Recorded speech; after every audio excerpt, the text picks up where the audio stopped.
আমার পিছনে দেখতে পাচ্ছ পাকিস্তানের railway engine, eastern Pakistan railway যে ইঞ্জিন, সেই ইঞ্জিন এখন কলকাতাতে। হ্যাঁ, অনেকেই হয়তো জানো, কিভাবে আসবে জানো না, কত টাকার টিকিট জানো না, সব কিছু তথ্য কিন্তু এই ভিডিওতে দেবো। তো ভিডিওটা দেখতে থাকো, ভিডিওটা কিন্তু খুব সুন্দর হবে। যারা রেল ভালোবাসো, যারা ট্রেন ভালোবাসো, যারা ইতিহাস ভালোবাসো, তাদের জন্য কিন্তু এই ভিডিওটা। তো চলো ভিডিওটা দেখতে থাকো। আর যারা যারা চ্যানেলে নতুন আছে অবশ্যই চ্যানেলটিকে সাবস্ক্রাইব করে দিও এই ধরনের ভিডিও দেখার জন্য। তো চলো ভিডিওটা শুরু করা যাক। আচ্ছা, হাওড়া রেল মিউজিয়ামে ঢোকার যে নিয়ম পদ্ধতিগুলো রয়েছে সব দেখে নাও। সব দিনই খোলা রয়েছে, ঠিক আছে। আর যারা মর্নিং ওয়াক করতে চাও তারাও কিন্তু ডেলি পাস নিতে পারো। 10 টাকা রয়েছে ডেলি পাস এবং মান্থলি রয়েছে 200 টাকা, ঠিক আছে। আর এমনি 30 টাকা করে টিকিট রয়েছে, বাচ্চা বড় সকলেরই 30 টাকা করে। 3 বছরের উপরে সকলের ভাড়া দিতে হবে এবং আউটসাইড ফুড কিন্তু কোনো রকম অ্যালাউ নয়। ফটোগ্রাফি করতে গেলে কিন্তু 100 টাকা এক্সট্রা চার্জ করতে হবে। চলো ভিতরে যাই। এরকম বাচ্চাদের গাড়িও রয়েছে এখানে, বাচ্চারা আসলে কিন্তু এইসব রাইড করতে পারে। যেমনটা এখানে সেই আগেকার যুগের যে কাঠের যে ট্রেনগুলো হতো, সেই ট্রেন এখানে কিন্তু দেওয়া রয়েছে। অ্যাকচুয়ালি ভিতরটা পুরো সেই রাজকীয় রেস্টুরেন্টের মতন আর কি। পুরো ভিতরটা কিন্তু সেই রেস্টুরেন্টের আদলেই কিন্তু করা রয়েছে। এই যে যেমনটা দেখতে পাচ্ছ রেস্টুরেন্টের মতনই করা রয়েছে। পুরোটাই কিন্তু কাঠের একটা ট্রেন, সেই ট্রেনটা এখানে রয়েছে। এখানে রেলের যে বয়লারগুলো হয় সেগুলো কিন্তু রয়েছে। যেমন এটা model of steam engine boiler, আর এখানে model of double pipe horizontal boiler. এখানটায় রয়েছে model of fire tube boiler. এখানে রয়েছে মডেল অফ ভার্টিক্যাল বয়লার।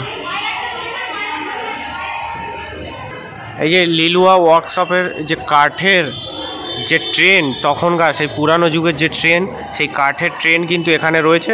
এই ট্রেনটার ভিতরে একটা রেস্টুরেন্ট টাইপে করা হয়ে রয়েছে রাজকীয়ভাবে। এটা এখানে দেখতে পাচ্ছ first class coach number eastern railways 10-22। সেই ফার্স্ট ক্লাস কোচ তখনকার যুগের, সেই ফার্স্ট ক্লাস কোচগুলো কেমন হতো কাঠের, সেটা কিন্তু এখানে এই মিউজিয়ামে রাখা হয়েছে। 19 সেঞ্চুরি ডবল ডেকারের যে কোচ, সেই কোচও কিন্তু এখানে রয়েছে। মানে সেই তখনকার যুগের যে ট্রেনগুলো ছিল, সেই ট্রেনগুলো এখানে একটা ফ্রেমের মাধ্যমে তুলে ধরা হয়েছে। সেই তখনকার যুগের 19 সেঞ্চুরির যে ডবল ডেকার কোচ ছিল, সেই কোচটা কিন্তু এই ফ্রেমে রাখা রয়েছে। দেখতে পাচ্ছ পুরোটাই কাঠের কিন্তু। এটা হলো ন্যারোগজের 798 লোকোমোটিভ। সেই লোকোমোটিভটা এখানে রাখা রয়েছে, দেখতে পাচ্ছ। সেই লাইট আর সেই ইঞ্জিন, তখনকার যুগের সেই পুরানো ইঞ্জিন। এখন কিন্তু এই ন্যারোগজের এই ইঞ্জিনটা আর দেখা যায় না, কয়লা চালিত ইঞ্জিন। এখন তো সব রেলের সম্পূর্ণ ডিজেল চালিত হয়ে গেছে। এখন কিন্তু তখন কিন্তু এই কয়লা চালিত ইঞ্জিন ব্যবহার হতো। এই যে অনেক ভিডিওতে তোমরা এই সিস্টেমটা দেখে থাকবে, তখনকার যুগে সেই পুরানো দিনের তখনকার বইয়ে কিন্তু এই জিনিসটা তোমরা দেখতে পারবে যে চিক চিক চিক চিক করে যে ট্রেনের আওয়াজটা হতো, সেই আওয়াজটা কিন্তু এখান থেকে হতো। 3403 YG টাটার ইঞ্জিন, সেই কয়লা চালিত ইঞ্জিন, বিরাট বড় একটা ইঞ্জিন এখানে রয়েছে। আর ইঞ্জিনের ভিতরে যে পাইলট, সে পাইলট কিন্তু রয়েছে। যে ইঞ্জিনের মতো যে মেশিনপত্র, সেগুলোও কিন্তু এখানে দেখানো হয়েছে। আচ্ছা, এই ট্রেনটা তোমাদেরকে এই অ্যাঙ্গেল থেকে দেখাচ্ছি। এই অ্যাঙ্গেল থেকে দেখলে তোমরা বুঝতে পারবে ট্রেনটা, আর ট্রেনের যে ইঞ্জিনটা, কয়লা চালিত যে ইঞ্জিনটা কেমন দেখতে লাগছে।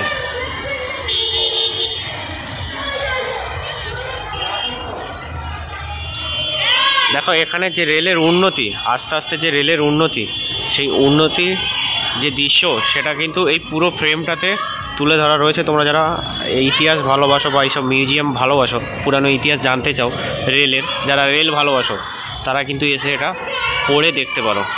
আচ্ছা, 3403 টাটার যে ইঞ্জিনটা, সেই ইঞ্জিনটা কিন্তু তখন ঘন্টায় 65 কিলোমিটার বেগে কিন্তু ছুটতো।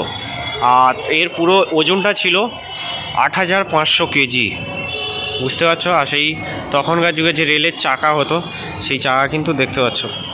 BK13 ইংল্যান্ডের একটা লোকোমোটিভ ইঞ্জিন। সেই ইঞ্জিনটা কিন্তু কাটোয়া বর্ধমান লোকালে তখনকার যুগে চলতো। 1992 সালে কিন্তু তখন কিন্তু এই লোকোমোটিভটা কাটোয়া বর্ধমান সেকশানেই কিন্তু চালানো হতো। ইংল্যান্ড থেকে নিয়ে আসা এই লোকোমোটিভ BK13 দেখে নাও। এই যে স্টিয়ারিং রয়েছে, ব্রেক রয়েছে, রেলের যেসব থাকে সব কিছু কিন্তু রয়েছে। আচ্ছা, এই ইঞ্জিনটা তখনকার যুগের মেট্রো বলা হচ্ছে, এখানে ইনফরমেশন সব কিছু দেওয়া রয়েছে, তোমরা পড়ে নিতে পারো। 1984 সালে তোমার হচ্ছে 1984 সালে ভবানীপুর থেকে এক্সপ্ল্যানেট পর্যন্ত কিন্তু এই মেট্রো, যে তখনকার যুগের মেট্রো, সেই মেট্রো কিন্তু চালানো হতো। গোটন স্ট্রিম ক্রেন, এই ক্রেনটা তখনকার যুগে 30 টন ওজন নিয়ে চলতে পারতো। হ্যাঁ, 301, এই ক্রেনের নাম্বার 301। 30 টন পর্যন্ত মাল মানে তুলতে পারতো এই ক্রেনটাই, দেখতে পাচ্ছ।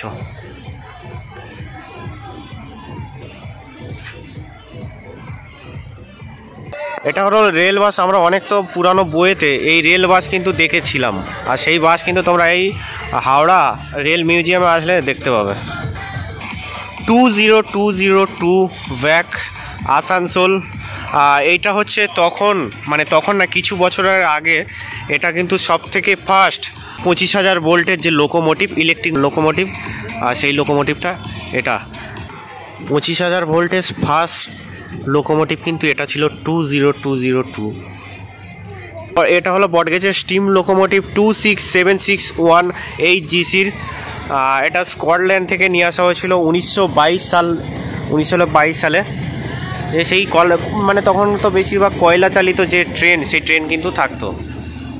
এটা হলো সেই পাকিস্তানের ইঞ্জিন, ইস্টার্ন পাকিস্তান রেলওয়ের সেই ইঞ্জিন কিন্তু এই হাওড়ার মিউজিয়ামে, রেল মিউজিয়ামে রাখা রয়েছে। Train number HPS 32। HPS 32, এটা হলো পাকিস্তানের লোকোমোটিভ, বটগেজ, এটাও বটগেজের লোকোমোটিভ, পাকিস্তানের এই লোকোমোটিভ। পাকিস্তানের যে ইঞ্জিন, সেই ইঞ্জিনের কি বিরাট চাকা দেখছো, পুরো আমার মাপের, মানে এই যে চাকাটা পুরো আমার সমানে পুরো এই চাকা, মানে এই রেলের চাকা দেখতে হচ্ছে পাকিস্তানের সেই ইঞ্জিনের চাকাগুলো কি বিরাট বিরাট হয়। আর আমাদের ভারতীয়, মানে তখনও একটু এইটা তবু একটু বড় বড় লাগছে, এখন তো আরও ছোট ছোট হয়ে গেছে। 21000, এটা হলো সেই নস্টালজিয়া কোচ, যে কোচটা আগে চলতো, লোকাল ট্রেন বলো, মেমু ট্রেন বলো, সেই কালারের গ্রিন এবং হালকা ইয়েলো, এটা কিন্তু একটা সেই মানে নস্টালজিয়া যে কোচ, সেই কোচ কিন্তু বলা যেতেই পারে। আর সেই তখনকার যুগে যে হরেনটা যেভাবে থাকতো সেগুলো রয়েছে। একদম পুরানো দিনের যে ইঞ্জিন, সেই ইঞ্জিনগুলো মূলত এখানে রাখা রয়েছে। এই ধরনের কিন্তু এই পাশেও কিন্তু সেই ইঞ্জিন রাখা রয়েছে। এটা 19057, এটাও কোনো একটা জায়গার রয়েছে। সব কিছু কিন্তু লেখা রয়েছে এরকম সাইনবোর্ডে, তোমরা এসে সমস্ত ইতিহাস কিন্তু জেনে দেখতে পারো। একটা জিনিস যেটা সমস্যা, সেটা হলো এখানে হিন্দি রয়েছে, ইংলিশ রয়েছে, বাংলা নেই।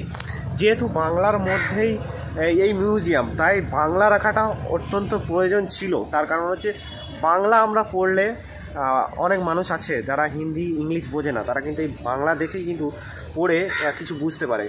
সেটা কিন্তু সুযোগ এখানে নেই, মানে টোটালি হিন্দি এবং ইংলিশ রয়েছে, তাতে কিছু জনের সমস্যা হচ্ছে পড়ে নেওয়ার জন্য।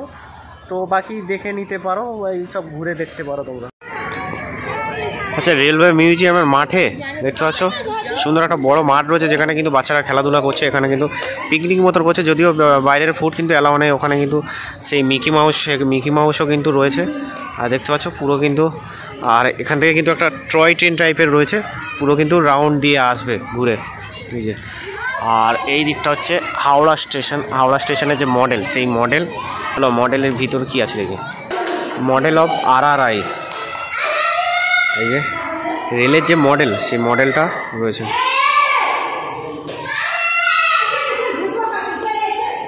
রেলের যে পুরো মডেল, সেই মডেলটা রয়েছে। যেমন ফুট ওভার ব্রিজ রয়েছে, সিগন্যাল রয়েছে, রেল গেট রয়েছে, পুরো মডেলটা কিন্তু রেলের মডেল। এখানে হচ্ছে পুরো রেলের, মানে হাওড়ার স্টেশনের পুরো মডেলটা। এটা নিউ কমপ্লেক্স, এটা ওল্ড কমপ্লেক্স, এটা ওল্ড কমপ্লেক্স, এটা নিউ কমপ্লেক্স। হাওড়া স্টেশনের যে মডেল, সেই মডেলটা কিন্তু এখানে রয়েছে। অয়েল ল্যাম্প, এটা রয়েছে মূলত তোমার হাওড়া মেট্রো স্টেশন বা হাওড়া স্টেশন থেকে কিন্তু 10 মিনিট হাঁটা পথেই কিন্তু এই রেলওয়ে মিউজিয়ামটা রয়েছে। মাত্র 30 টাকার টিকিট রয়েছে। 3 বছরের পর থেকে বাচ্চা বড় সকলের কিন্তু 30 টাকার টিকিট রয়েছে। এই জায়গায় রয়েছে টেলিফোন, পুরানো দিনের যে টেলিফোন, সেই টেলিফোনগুলো রয়েছে। এই জায়গায় একটা কানে দিত একদিক দিয়ে, আর একদিক দিয়ে মানে এইটা দিয়ে বলতো, এটা দিয়ে কান দিয়ে শুনতো। আর এই পুরানো দিনের যে টেলিফোন সবগুলো কিন্তু রয়েছে এখানে।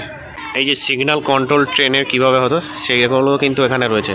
এটা পুরো সিগন্যাল কন্ট্রোলের যে মেশিনগুলো সেগুলো কিন্তু সব কিছুই রয়েছে এখানে। এটাও অ্যাকচুয়ালি সেই ট্র্যাক চেঞ্জ করা, সেই সিগন্যালের সব কিছু কিন্তু ওই রয়েছে এখানে। আচ্ছা, এখানে একটা মডেল ইঞ্জিন রয়েছে এবং স্টপ সিগন্যাল তখনকার যুগে কেমন হতো সেটা দেখে নাও। এই যে তখনকার কেমন সিগন্যাল হতো দেখো, হ্যারিকেনের মতন হতো পুরোটা। আর এর ভিতরে রয়েছে শ্যামনগর স্টেশন মাস্টার ফোন করছে। সম্পূর্ণ ট্রেনের মধ্যে মানে একটা স্টেশন মাস্টার কি করে সব কিছু কিন্তু এর ভিতরে রয়েছে। একটা বড় ঘড়ি রয়েছে, অ্যালার্ম ক্লক, ফোনে কথা বলছে মাস্টার। এই যে যেমনটা সিগন্যালের কথা বলছিল, এই যে সিগন্যাল তখন হ্যারিকেনের মতন হতো দেখো, পুরো হ্যারিকেনে। এই একটা সিগন্যাল রয়েছে, এইসব সিগন্যাল রয়েছে। আচ্ছা, এখানে দেখো এই যে সিগন্যালের পুরো সিস্টেমটা এখানে কিন্তু দেখানো হয়েছে। একদম তারের মাধ্যমে কিন্তু পুরো সিগন্যালের কাজটা চলতো। এই যে ওই জায়গায় সিগন্যাল রয়েছে, red signal, green signal, yellow signal, পুরো সিগন্যালটা কিন্তু এই কলের মাধ্যমে চলতো। এখানে এত কিছু দেখা রয়েছে, তবু মানুষজন প্রেমে ব্যস্ত। যে এখানেও একটা বিদ্যুৎ রুম মতন করা রয়েছে, যেখানে কিন্তু ইন্ডিয়ান রেলওয়ের নতুন যে লোকোমোটিভ, সেই লোকোমোটিভ রয়েছে, পুরানো দিনের সেই লোকোমোটিভ সেটাও রয়েছে। আর পুরো রেল ট্র্যাক করা রয়েছে চারিদিকে। আর ওইদিকে একটা ট্রেন আসে, এই যে রেল ট্র্যাকের মধ্যে একটা ট্রেন ছুটে চলেছে, 22521। আর এটা হচ্ছে বিদ্যুৎ রুম। এখানে কিন্তু সব কিছু রেলের যে পুরো এটা ম্যাপটা ছোট্ট করে এখানে দেওয়া। ঢোকার মুখে এই জায়গাটায় রেলের যে কত রকমের চাকা, সেই চাকার কথা বলছিলাম তোমাদের। এই চাকা কিন্তু দেখো প্রতিটা মানে কেমন কেমন চাকা হতো, সেই সব চাকা কিন্তু এখানে রয়েছে। এই যে দেখতে পাচ্ছ সব চাকা কিন্তু এখানে রয়েছে। আচ্ছা, এই জায়গায় সেই সকার রয়েছে। এটা হলো রেল রোলার। দেখো রেলেও রোলার চলতো, সেই রোলার কিন্তু তখনকার এরকমই ছিল। তো ভিডিওটা কেমন লাগলো অবশ্যই কমেন্ট করে জানিও। এই ধরনের ভিডিও দেখার জন্য অবশ্যই চ্যানেলটিকে সাবস্ক্রাইব করে রেখে দিও। অবশ্যই ভিডিওটা লাইক করে দিও আর কমেন্ট করে অবশ্যই জানিও কেমন হলো ভিডিওটা। কারণ তোমাদের এই লাইক কমেন্ট করার ফলেই কিন্তু আমাদের কিন্তু নেক্সট ভিডিও বানানোর জন্য অনেকটাই মোটিভেট করে। তাই জন্য ভিডিওটি লাইক করে দিও, কমেন্ট করে জানিও, আর বন্ধুদের সাথে শেয়ার করে দিও। আর অবশ্যই চ্যানেলটিকে সাবস্ক্রাইব করে দিও এই ধরনের ভিডিও দেখার জন্য। তো দেখা হচ্ছে পরবর্তী কোনো ভিডিওতে। ততক্ষণের জন্য সুস্থ থাকুন, ভালো থাকুন, লেজি গাইডের সাথে থাকুন, লেজি গাইডের সাথে দেখুন। টাটা।